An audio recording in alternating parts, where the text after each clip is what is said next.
हमारे इस news channel में आप सभी का स्वागत है। आइए देखते हैं दुनिया भर की तमाम खबरें। राज्यसभा चुनाव से पहले राजस्थान में सियासी उठापटक। गहलोत बोले पार्टी के सभी विधायक एकजुट। दिल्ली एनसीआर में भयंकर आंधी, टूटे कई पेड़। निजामुद्दीन ब्रिज पर गिरा सोलर पैनल। भारत अल्पसंख्यकों के खिलाफ हिंसा और मतभेद और भेदभाव पर ध्यान दे, ये कहना अमेरिका का है। आइए एक एक करके देखते हैं सारे न्यूज विस्तार से। राज्यसभा चुनाव की 3 सीटों पर चुनाव से पहले राजस्थान में चुनावी गतिविधियों तेज होने के बीच सीएम अशोक गहलोत ने बुधवार रात कहा कि पार्टी के विधायक एकजुट हैं और वे किसी तरह के लोभ व लालच में नहीं आएंगे। उन्होंने बीजेपी पर आरोप लगाया कि कुछ कांग्रेस विधायकों को 25 करोड़ रुपए तक की पेशकश की गई। वहीं राजस्थान विधानसभा के मुख्य सचेतक महेश जोशी ने आरोप लगाया कि राजस्थान की सरकार को अस्थिर करने का प्रयास किया जा रहा है। दिल्ली राजमार्ग पर एक होटल में कांग्रेस व उसके समर्थक विधायकों की देर रात तक चली बैठक के बाद गहलोत ने कहा कि बैठक बहुत फलदायी रही और सब एकजुट होकर यहां से गए हैं। कल फिर बैठक होगी जिसमें पार्टी के राजस्थान प्रभारी अविनाश पांडे भी मौजूद रहेंगे। उन्होंने कहा हमारे विधायक बहुत समझदार हैं, वे समझ गए उन्हें खूब लोभ लालच देने की कोशिश की गई, लेकिन यह हिंदुस्तान का एकमात्र राज्य है जहां एक पैसे का सौदा नहीं होता। यह इतिहास में कहीं नहीं मिलेगा। गहलोत बोले कि मुझे गर्व है कि मैं ऐसी धरती का मुख्यमंत्री हूं जिसके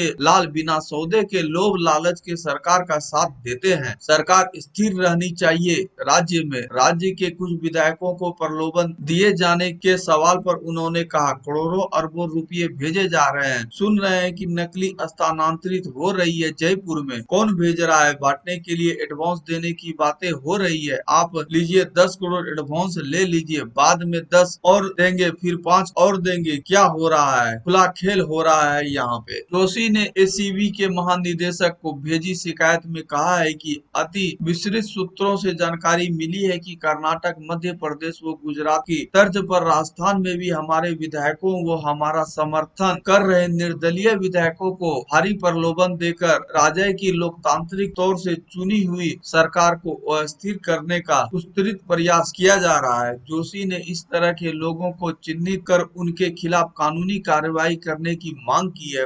हालांकि उन्होंने अपने पत्र में ऐसा प्रयास करने वाली किसी पार्टी या नेता का नाम नहीं लिया है। एसीबी के महानिदेशक आलोक त्रिपाठी ने पत्र मिलने की पुष्टि करते हुए कहा कि शिकायत पर उचित कार्रवाई की जाएगी। उन्होंने कहा शिकायत मिली है और इसकी जांच होगी। इस बीच आगामी राज्यसभा चुनाव को लेकर चर्चा करने के लिए कांग्रेस व उसके समर्थक विधायक बुधवार शाम मुख्यमंत्री निवास पर पहुंचे। यहाँ से उन्हें बसों से दिल्ली राजमार्ग पर स्थित एक रिसोर्ट में लाया गया। राजस्थान चुनाव पर चर्चा के लिए जयपुर पहुंचे कांग्रेस के राष्ट्रीय प्रवक्ता रणदीप सुरजेवाला ने कहा कि कांग्रेस के पास संपूर्ण बहुमत है और उसके विधायक किसी प्रलोभन में नहीं आएंगे। भाजपा द्वारा कुछ निर्दलीय विधायकों को कथित तौर पर प्रलोभन दिए जाने के सवाल पर सुरजेवाला ने कहा कि राजस्थान की वीर भूमि में भाजपा के षड्यंत्रकारी मंसूबे कामयाब नहीं होंगे। पार्टी के उम्मीदवारों की जीत के जश्न पर सुरजेवाला ने कहा कांग्रेस के पास संपूर्ण बहुमत है और वे आपके सामने हैं। मैंने जैसा कहा ना जनमत को कोई हरा सकता ना प्रजातंत्र को हरा सकता है। उन्होंने कहा कि बार बार जनमत का चीरहरण करना भाजपा के लाल चेहरा चरित्र बन गया है। वहीं कांग्रेस नेता विवेक बंसल ने भाजपा पर लोकतंत्र को तार तार करने का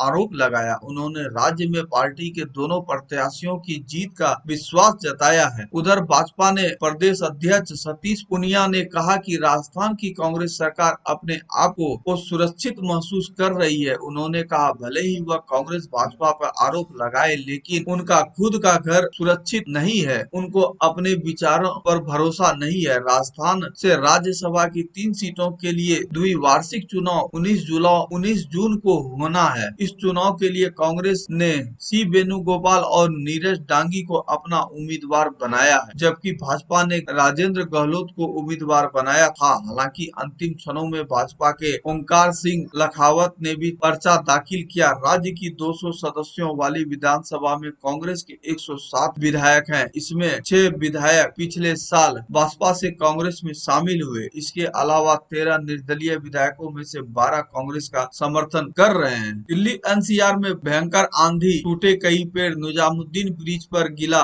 solar panel. Delhi NCR weather. राष्ट्रीय राजधानी दिल्ली में बुधवार को तेज हवाएं चलने और वर्षा होने से गर्मी से राहत मिली, लेकिन इसके कारण शहर के कुछ हिस्सों में बिजली आपूर्ति बाधित हुई और यातायात जाम हुआ। दिल्ली और आसपास के क्षेत्रों में तेज हवाएं चलने से दिल्ली नोएडा फ्लाईवे पर एक बड़ा होर्डिंग गिर जाने से यातायात अवरुद्ध हुआ। निजामुद्दीन हाईवे पर भी एक सोलर पैनल गिरकर क्षतिग्रस्त हो गया। शहर के कुछ और इलाकों में भी पेड़ गिरने की घटनाएं हुई। दिल्ली पुलिस को पेड़ गिर जाने से यातायात बाधित होने के संबंध में 22 कॉल आई। अधिकारियों ने बताया कि धूल भरी आंधी और वर्षा होने से सराय काले खां के पास एक पारेषण लाइन में गड़बड़ी आ गई, जिससे दक्षिण दिल्ली के कुछ इलाकों में बिजली की आपूर्ति बाधित हुई। बिजली आपूर्ति कंपनी के अधिकारियों ने बताया कि बिजली की आपूर्ति कुछ अन्य क्षेत्रों में भी बाधित हुई, क्योंकि बिजली के तार पेड़ की टहनियां गिरने की वजह से टूट गए। मौसम विभाग ने कहा कि वर्षा एक बड़े क्षेत्र में बने कम दबाव के क्षेत्र में चलते हुई। मौसम